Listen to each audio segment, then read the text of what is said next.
আসসালামু আলাইকুম প্রিয় বন্ধুরা, আশা করি আপনারা সবাই ভালো আছেন। তো বরাবরের মতো আজকেও একটি নতুন ভিডিও নিয়ে আসলাম।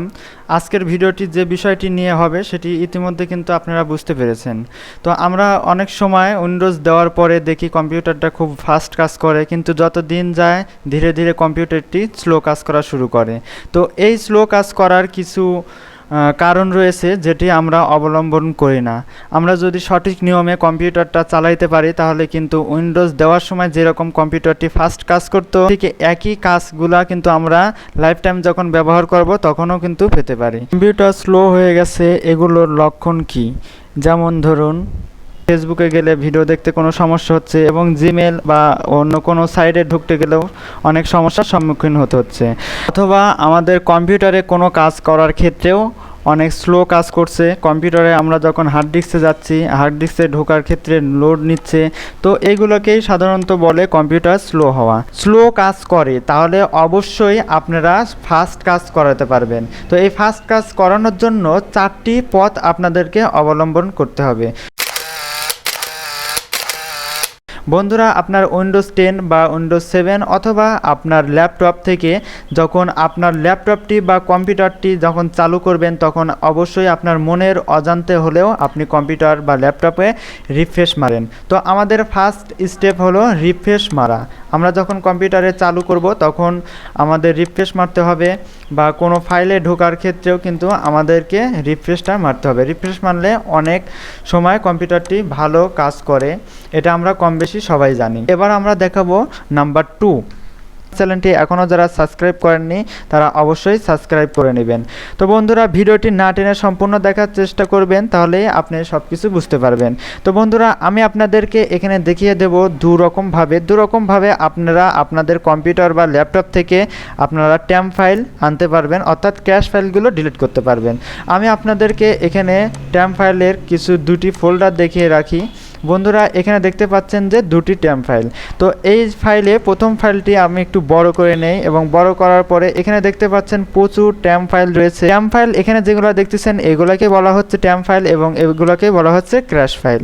তো অপ্রয়োজনীয় ফাইল এখানে একটি দেখতে পাচ্ছেন, এবং এখানেও সেম একইভাবে দেখতে পাচ্ছেন ট্যাম্প ফাইল। এখানে রয়েছে আমাদের 215। তো এইগুলো আমাদেরকে ডিলিট করতে হবে। এইগুলো আনতে গেলে আপনাকে কোন অপশনে যেতে হবে সেই বিষয়ে আপনাদেরকে সম্পূর্ণ দেখানোর চেষ্টা করব। আশা করি ভিডিওটি ধৈর্য সহকারে দেখবেন, এবং ভালো লাগলে লাইক কমেন্ট করতে ভুলবেন না। বন্ধুরা, আমি এটা কেটে দিলাম, দেখতে পাচ্ছেন আমি কেটে দিলাম আপনাদেরকে দেখানোর উদ্দেশ্যে। তো এই ট্যাম্প ফাইলটি আনার জন্য আপনাদেরকে 2টি পথ অবলম্বন করতে হবে। প্রথম পথটি হলো, আমরা মাউসের রাইট বাটনটি ক্লিক করার পরে এখানে দেখতে পাবেন নিউ অপশন। এই নিউ অপশনে যাওয়ার পরে এখানে দেখতে পাচ্ছেন ফোল্ডার, এবং তার নিচে রয়েছে শর্টকাট। বন্ধুরা, এই শর্টকাটে আমাদেরকে ক্লিক করতে হবে। এখানে আমরা যদি ট্যাম্প এই ট্যাম্পটি লিখে এখানে দেখতে পাচ্ছেন নেক্সট, এই নেক্সট অপশনে ক্লিক করি। আবার ক্লিক করার সঙ্গে সঙ্গে এখানে একটি ফাইল ক্রিয়েট হলো।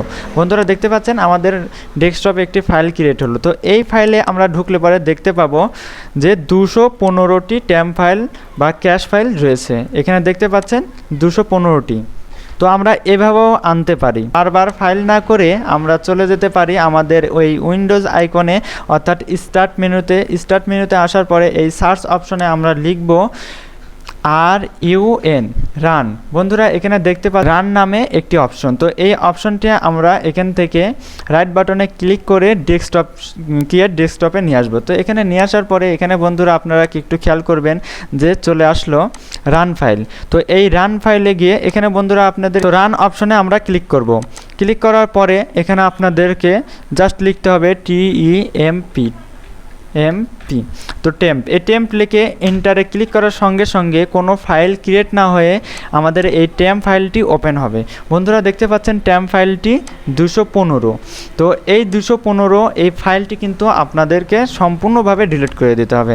তো বন্ধুরা, এবার আপনাদেরকে আমি ডিলিট করে দেখাবো। ডিলিট করা সবাই জানেন, Ctrl+A ধরে যদি দেই তাহলে সম্পূর্ণ ফাইলটি, অর্থাৎ সম্পূর্ণ ক্যাশ ফাইল বা ট্যাম্প ফাইল যেগুলো রয়েছে সেগুলো কিন্তু সিলেক্ট হবে, তারপরে ডিলিট। বন্ধুরা, এখান থেকে দেখুন আমি ডিলিটে ক্লিক করে এখানে রয়েছে কন্টিনিউ, এই কন্টিনিউতে ক্লিক করবেন। ক্লিক করার সঙ্গে সঙ্গে দেখতে পাবেন এটি একদম এমটি হয়ে যাবে। তো 215টি ফাইল আমাদের এমটি হয়ে গেল। আরেকটি আপনাদেরকে দেখাবো বন্ধু, আমি এটা এই সাইডে রেখে দিলাম। রেখে দেওয়ার পরে আমরা আবার চলে যাব রান অপশনে যাওয়ার পরে বন্ধুরা এখানে আবার এটা কেটে দিচ্ছি ব্যাক স্পেস দিয়ে। তো এটা কেটে দেওয়ার পরে আমাদেরকে আরেকটি ট্যাম্প ফাইল বা ক্যাশ ফাইল, যেটি 215টি ফাইলের থেকেও দ্বিগুণ হয়, সেই ফাইলটি আমরা দেখব। জাস্ট আমরা ট্যামের আগে পার্সেন্ট লাগিয়ে দেব বন্ধুরা, %TEMP ট্যাম্প দেন %। তো এই পার্সেন্টটি দেওয়ার পরে অর্থাৎ %ট্যাম্প দেন তারপরে %, এটি দেওয়ার পরে ওকেতে ক্লিক করব। ক্লিক করার পরে বন্ধুরা এখানে দেখতে পাচ্ছেন আমি এটা কিন্তু একটা সাইডে রেখেছিলাম এবং এখানে নতুন করে আরেকটি পেজ আসলো, সেটি হলো ট্যাম্প কিন্তু দ্বিগুণ। এখানে দেখতে পাচ্ছেন 468 ফাইল। তো এই 468টি ফাইল যদি আপনার কম্পিউটারে থেকে থাকে বা আপনার ল্যাপটপে থেকে থাকে, তাহলে কিন্তু ইন্টারনেট ব্রাউজিং বা আদার্স যেসব কাজ রয়েছে এসব কাজ করতে আপনাদেরকে একটু স্লো কাজ করাবে। তো এইগুলো আমরা ডিলিট করে দেব বন্ধুরা, Ctrl+A ধরে আমরা ডিলিট অপশনে গিয়ে ডিলিট করে দিলাম। দেখতে পাচ্ছেন বন্ধুরা আমাদের ডিলিট হলো। এবং এখানে এটি আসার কারণ হলো এই দুটি ফাইল আমাদের ইউজ হচ্ছে, এর জন্য এই ফাইল দুটি ডিলিট হবে না। অর্থাৎ এই দুটি ফাইল যদি ডিলিট নাও হয় তবুও কোনো সমস্যা নেই, জাস্ট আপনারা এখানে স্কিপে দিয়ে দিবেন, তাহলে ডিলিটটি সম্পূর্ণ হবে।